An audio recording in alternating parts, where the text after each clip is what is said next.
estos días, que está en los medios de comunicación, y es el siguiente, ¿eh? Lo digo para quienes me escuchan desde España, pero también para quienes escuchan desde países de Hispanoamérica. Bueno, pues digamos, se ha firmado un compromiso entre todos los países de la OTAN para elevar el gasto del presupuesto para gasto militar, de elevarlo anualmente al 5% del Producto Interior Bruto. Ha sido una exigencia que Estados Unidos, bueno, o que Donald Trump ha impuesto al conjunto de los países de la OTAN, y todos lo han firmado. ¿Qué opina la Iglesia sobre esto? ¿Cuál es la perspectiva que nosotros podemos tener desde la doctrina social católica? El conjunto de los países, todos lo han firmado. Es verdad que el presidente de España ha dicho que no estaba de acuerdo, pero finalmente lo ha firmado, y además después ha dicho, bueno, pues que él no lo piensa implementar, o sea, que lo implementen los siguientes. Lo firmo yo y que sean los siguientes los que lo paguen. Bueno, obviamente una postura absolutamente incoherente, ¿no? Incoherente y cobarde, como tantas veces ocurre, pero lo ha firmado. O sea, por lo tanto, lo han firmado todos los estados, todos los presidentes de gobierno de los estados que conforman la OTAN. Entonces, ¿cuál es nuestra perspectiva? Porque, como muchas veces os he dicho, creo que en este programa tenemos que tener capacidad de reflexión desde la perspectiva, desde nuestra perspectiva propia, desde desde el Evangelio, desde la doctrina social, que tenemos que superar completamente eso de la visión de derecha y de izquierdas, que no existen valores morales de derechas y valores morales de izquierdas, existen valores morales o inmoralidades, pero no hay valores éticos de derechas y valores éticos de izquierdas. Eso no nos lo tenemos que tragar. Y por cierto, me ayuda mucho a hacer el comentario que voy a hacer, el que el Santo Padre ayer mismo tuvo un encuentro pues en Roma con la asamblea plenaria de la reunión de las obras para las ayudas a las iglesias orientales, ¿no? Lo que se llama la ROACO. Bueno, y allí la verdad es que pronunció unas palabras que me parecen proféticas. ¿M? Él preguntó con contundencia cómo es posible sostener que las acciones bélicas traen la paz. ¿Cómo es posible decir que yo hago la guerra para traer la paz? ¿Cómo es posible que alguien se trague eso? Fue una intervención muy potente. Quien quiera leerla, veo que está en Info Católica desarrollada. Y veo que, bueno, dijo en concreto que la violencia bélica parece abatirse sobre los territorios del Oriente cristiano con una vehemencia diabólica nunca vista. El corazón sangra al pensar en Ucrania, en la trágica e inhumana situación de Gaza y en Oriente Medio, devastado por la expansión de la guerra. Entonces, bueno, estaba él respondiendo a esos argumentos usados recientemente por distintos dirigentes de potencias militares mundiales, a los que, aunque no nombró uno por uno, analizó la falsedad de sus argumentos, ¿no? Dice él, estamos llamados todos como humanidad a evaluar las causas de estos conflictos, a identificar las verdaderas y tratar de, de desenmascarar las falsas. Entonces el pontífice, el Papa, lanzó una serie de preguntas, de una batería de preguntas potentísima, ¿no? Dice, es realmente triste presenciar hoy, en tantos contextos, la imposición de la ley del más fuerte, en virtud de la cual se legitiman los propios intereses. Es desolador ver que la fuerza del derecho internacional, del derecho humanitario, ya no tienen presencia. Están sustituidas por el presunto derecho a imponerlo todo por la fuerza. Esto es indigno del ser humano, vergonzoso para la humanidad, y para los responsables de las naciones. Pregunta, ¿cómo se puede creer, después de siglos de historia, que las acciones bélicas traen la paz y no se vuelven contra quienes las han llevado a cabo? ¿Cómo se puede pensar en construir las bases del mañana sin cohesión, sin una visión conjunta impulsada por el bien común? ¿Cómo se puede seguir traicionando los anhelos de paz de los pueblos con falsas propagandas sobre el rearme, en la vana ilusión de que la supremacía resuelva los problemas en vez de alimentar el odio y la guerra? Atención a esta frase que ha dicho el Papa, ¿eh? En la vana ilusión de que la supremacía resolverá los problemas en vez de alimentar el odio y la venganza. Y dice, la gente es cada vez menos ignorante de la cantidad de dinero que va a parar a los bolsillos de los mercaderes de muerte y con la que podrían construirse hospitales y escuelas, y en cambio se destruyen los ya construidos. Menuda intervención la que hizo ayer el Santo Padre, menuda intervención, que nos da pie pues para hablar de esto que han firmado los gobiernos que conforman la OTAN. Esa subida al 5% del Producto Interior Bruto del gasto militar. Es que es una subida increíble, ¿no? Por ejemplo, decir que España el año pasado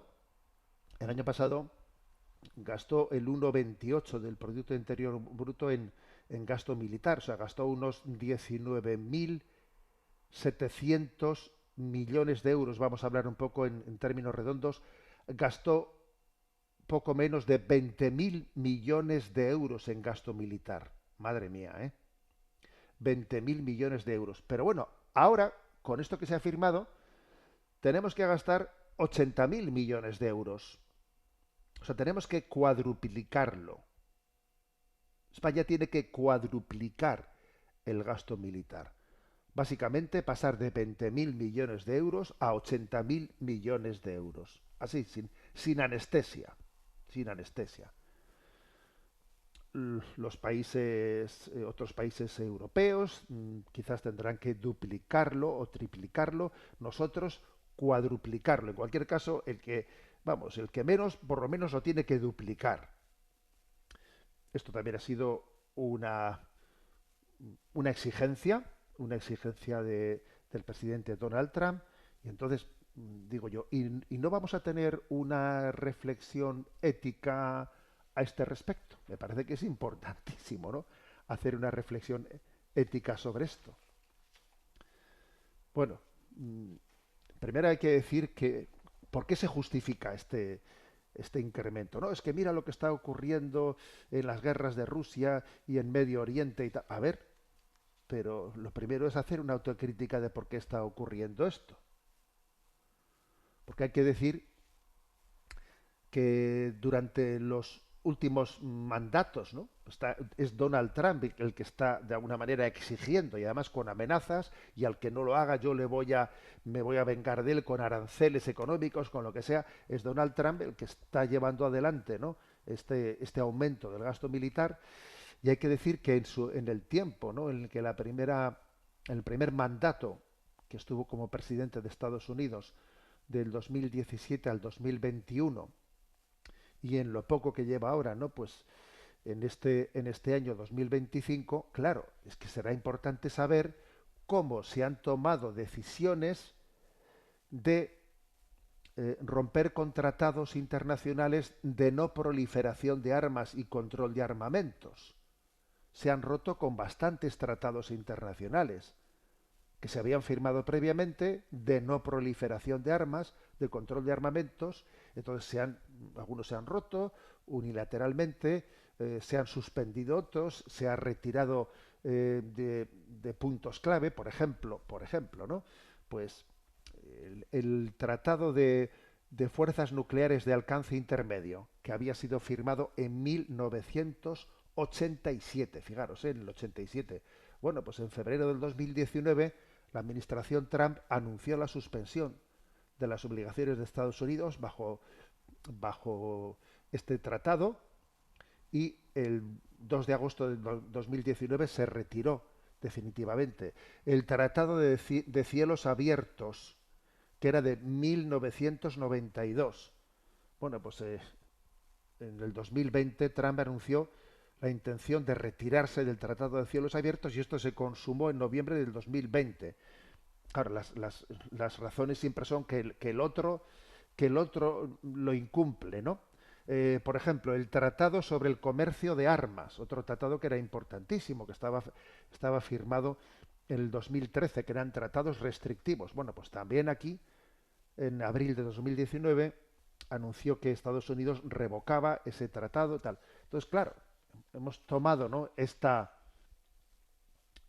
Hemos tomado este camino de ruptura de tratados internacionales, cosa que por otra parte no se entiende cómo uno puede decir que tiene buen trato de relación, pues presidente a presidente, ¿no? Pues porque han exhibido durante todos estos años, han exhibido una buena relación entre Donald Trump y Putin y el presidente de China, y bueno, entre ellos se encuentran, se ven y somos buenos amigos y nos ponemos al teléfono y al mismo tiempo vamos rompiendo los tratados de no proliferación de armas. Entonces, claro, si ahora resulta que se dice es que hay que rearmarse, bueno, hay que rearmarse porque hemos roto poco a poco los tratados de no proliferación de armas. Vamos a ver, ¿esto no lo pensamos decir o qué? Y he hablado de tres casos, pero hay unos cuantos más, que no voy a leerlos por no aburrir, por no aburrir. ¿Y cuál es el argumento que se esgrime? El argumento que se esgrime es el mismo que el Santo Padre, pues dice, ¿alguien se puede creer esto a día de hoy? ¿Alguien se puede creer eso de que hay que rearmarse con la ilusión de que la supremacía va a ser la que haga posible la paz? Si yo tengo supremacía, voy a hacer posible la paz, ¿no?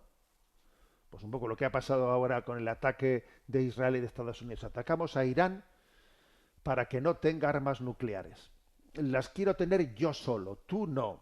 Las voy a tener yo. Si yo tengo la supremacía, conseguiré que como tú estás débil, no pueda haber guerra. O sea, ese es el argumento, ese es el argumento, que es antiquísimo, por cierto. Este argumento es del siglo V antes de Cristo. Ese es un famoso adagio latino que dice, si vis pacem para bellum, que traducido sería, si quieres la paz, prepárate para la guerra. Es una frase atribuida a un autor romano que se llama el Vegetius y que la incluyó dentro de su obra De Re Militari, escrita a finales del siglo IV, principios del siglo V antes de Cristo. Si vis pacem para bellum. Lo que pasa es que la palabra para bellum a nosotros nos viene a la mente, pues, esa munición que utilizaba el grupo terrorista ETA, para bellum 9 milímetros, ¿no? No, pero vamos a ver, viene de aquí. Si vis pacem para bellum. Si quieres la paz, prepárate para la guerra. Este es el argumento, señores. Este es el argumento que utiliza en el siglo XXI, en virtud del cual eh, se nos ha obligado, así, sin más, sin más, se nos ha obligado a que todo el mundo, sin pasar por los parlamentos, ojo, sin pasar por los parlamentos, sin pasar por ningún lado, se nos ha obligado a que tenemos que tener ese gasto. ¿Y qué vamos a decir a este respecto? Creo que esto exige una reflexión seria, ¿no? No nos creemos eso de si vis pacem para bellum. Es totalmente contrario al sentir cristiano y al sentido común. Y voy a intentar desarrollarlo desde una perspectiva filosófica, desde debates históricos, desde análisis contemporáneos. Primero, porque eso supone la perpetuación de la violencia. La máxima implica que la paz solo puede lograrse mediante la amenaza o el uso potencial de la fuerza. Si tú me tienes miedo, me tendrás que respetar, ¿no? Esto legitima y perpetúa una cultura de la violencia. La paz genuina se construye de otra forma. Se construye en la justicia, en la cooperación, en los acuerdos, no en la acumulación del poder militar. Preparar la guerra, incluso con la intención de prevenirla, refuerza un ciclo de desconfianza, de hostilidad entre las naciones. En el fondo puede interpretarse como una postura agresiva, lo que podría escalar tensiones en lugar de reducirlas, ¿no? Fomenta un estado de desconfianza perpetua. Venga, tú elevas el gasto militar, yo también lo elevo, pues tú lo elevas, pues yo más, pues tú más, pues yo más, ¿no? En lugar de promover acuerdos internacionales de no proliferación. En debates contemporáneos, como los relacionados con la carrera armamentística, durante la Guerra Fría, muchos argumentaron, ¿no?, para luchar contra la Guerra Fría, para firmar aquellos acuerdos de no proliferación, que la lógica de si vis pacem para bellum alimenta una escalada armamentística que no tiene freno, aumentando el riesgo de conflictos catastróficos, ¿no? Por otra parte, ¿no?, eso de vis pacem para bellum, si quieres la paz, prepara la guerra, eso es priorizar el poder sobre la justicia. La frase pone el énfasis en la fuerza militar como garante de la paz, ignorando las causas estructurales de los conflictos, que es lo que decía el Papa en la intervención de ayer. Oye, tenemos que reflexionar sobre cuáles son las causas que están originando estos conflictos, ¿no? Claro, pero aquí hay causas estructurales, las desigualdades, la injusticia social, la pobreza. Una paz sostenible requiere abordar estas causas subyacentes, no solo acumular poder militar, abordar esas causas, ¿no? Al centrarse en la preparación bélica, se desvían recursos económicos, humanos y sociales de muchas áreas, como por ejemplo la educación, la cooperación internacional, la salud, lo cual exacerba las condiciones dramáticas que están generando los conflictos. ¿Mm? Claro, lo cual todavía estás creando más problema. ¿Eh? En, mil, en el año 2024, por ejemplo, ¿no?, el gasto militar mundial se estima en 2.718 billones de dólares. ¿Mm? Fijaros, billones, 2.700 billones de dólares. Mientras que el gasto de cooperación internacional fueron 370.000 millones de dólares. Es decir, que la proporción es de 7-8-1. ¿Eh? De 8-1. 8 para gastos militares, 1 para cooperación internacional. Claro, con una desproporción como esa, tú fíjate lo que está ocurriendo aquí.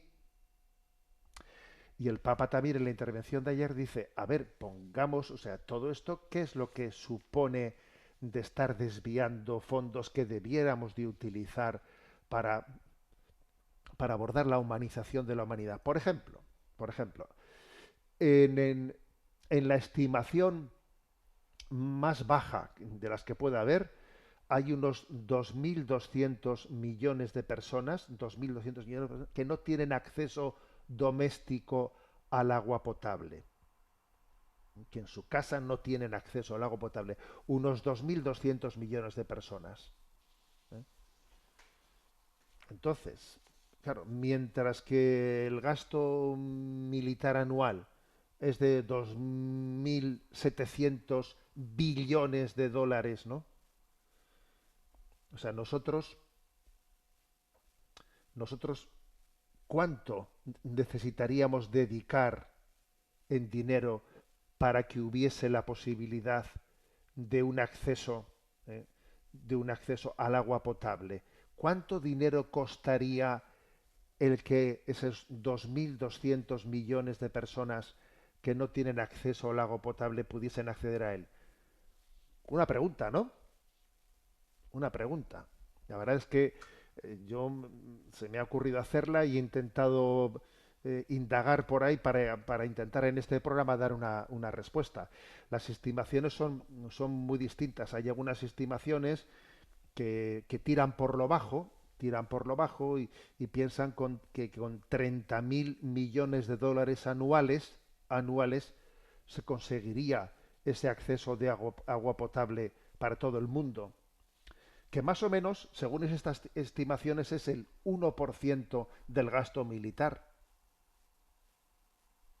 Otros, sin embargo, piensan que costaría bastante más, que podía llegar a costar un billón de dólares anuales. Pero bueno, que estamos hablando de, mm, en cualquier caso, pues sería 30% del gasto militar. O sea que, según las distintas estimaciones, que todo el mundo tuviese acceso a agua potable, fíjate que esto es clave, ¿eh? Pues podía costar entre el 1% del gasto militar, como mucho, a un 30%. Claro, todo depende que se entienda por acceso al agua potable. El cálculo que se hace es que como mucho el gasto podría llegar a $50 por persona, el gasto de poder tener acceso al agua potable. Una pequeña parte del gasto militar. Bueno, normalización de la guerra como solución, que también lo dice el Papa ahí con contundencia, ¿no? En su intervención. Eh, la expresión puede interpretarse como una aceptación, me refiero a la expresión de si vis pacem para bellum, si quieres preparar la guerra, si quieres paz, prepárate para la guerra, ¿no? En el fondo esto es una aceptación de la guerra como un medio legítimo para resolver conflictos, lo que choca con enfoques éticos que consideran la guerra como el último de los últimos recursos y únicamente bajo el argumento de la defensa propia. Eh, Ahora eso de ataca para... No, no. Según Santo Tomás de Aquino, según Hugo Grocio, etcétera, la guerra únicamente tendría, ¿no?, una justificación cuando estamos en el último de los recursos para la legítima defensa. Pero, sin embargo, eso de si vis pacem para bellum, en el fondo es recurrir a la guerra como si fuese la continuación de la política. De la política vamos a la guerra. En resumen, un cristiano está totalmente en contra de ese si vis pacem para bellum, totalmente en contra, porque es como si se dijese, ¿no? Si quieres vivir sobrio, sin emborracharte, tú ten la despensa llena de botellas de whisky y de vodka. A ver, pero ¿cómo es eso? Si no decías que si quieres vivir sobrio, no, sí, para vivir sobrio tú llena la despensa, ¿no?, de botellas de alcohol. Si quieres hacer dieta, tú ten la nevera repleta. Es totalmente contradictorio, ¿no? Si yo quiero la paz, tengo que hacer gestos en esa dirección, no en la dirección contraria. Entonces esto es lo que hay, ¿no? Y luego, por otra parte, que también el Papa lo dice en el discurso de ayer. Me ha parecido el discurso de ayer del Papa tremendo, ¿eh? No se puede hablar más claro. Oye, aquí, cui prodest, ¿a quién le beneficia esto? ¿A quién le beneficia? Vamos a desenmascarar los intereses ocultos. Los intereses de las empresas militares. Los ingresos de las 100 mayores empresas armamentísticas, solo de las 100 primeras, ¿eh?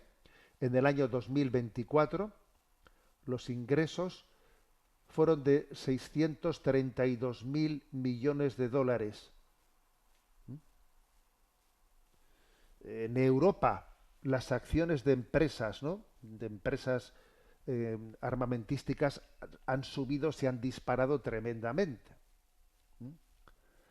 Por ejemplo, pues una empresa como Rheinmetall, bueno, yo ni sabía que existía, ¿no? Desde el año 2022 sus acciones han subido un 540%. Ojo, 540% en 3 años. Claro, tú fíjate qué pelotazos. sea, lo que está suponiendo este rearme, ¿no? Lo que está suponiendo en empresas que si va existen 114%, que si Leonardo, que si tal, y bueno, todo es unas subidas increíbles. Luego las empresas de Estados Unidos, lo mismo que te digo, una tal RTX 82% subió el año pasado. La General Dynamics el 37% en un año. ¿Mm? O sea que, abramos los ojos, ¿eh? Abramos los ojos. Mm. El Sermón de la Montaña nos habla de bienaventurados los pacíficos, que nosotros, fijaros, no identificamos ser pacíficos con la ideología pacifista, no, porque sabemos que existe una legítima defensa y sabemos que las Fuerzas Armadas pueden formar parte, ¿no? Digo pueden porque es verdad que existen algunos países que han renunciado a tener Fuerzas Armadas, que si Costa Rica, que si Mónaco, pero en realidad son países pequeños y además hay que decir también que los países que renunciaron a tener fuerzas armadas, por desgracia, a veces fueron invadidos o amenazados. También han sido invadidos y amenazados los que tienen fuerzas armadas, ¿eh? Pero bueno, o sea, Islandia sin fuerzas armadas fue invadida en 1940, pero claro, es que Hitler no se paraba ante nadie, ¿no? Costa Rica fue invadida en 1948, las Islas Marshall fueron en la Segunda Guerra Mundial, Tíbet fue invadida en 1950, pero bueno, también es cierto que si Tíbet llega a haber tenido ejército, pues ya te digo yo que China le invade igual, ¿no? O sea, es decir, que algunos países ha habido que han renunciado a tener ejércitos. La Iglesia jamás ha dicho que los ejércitos sean inmorales, jamás. Pues porque existe un derecho a la legítima defensa.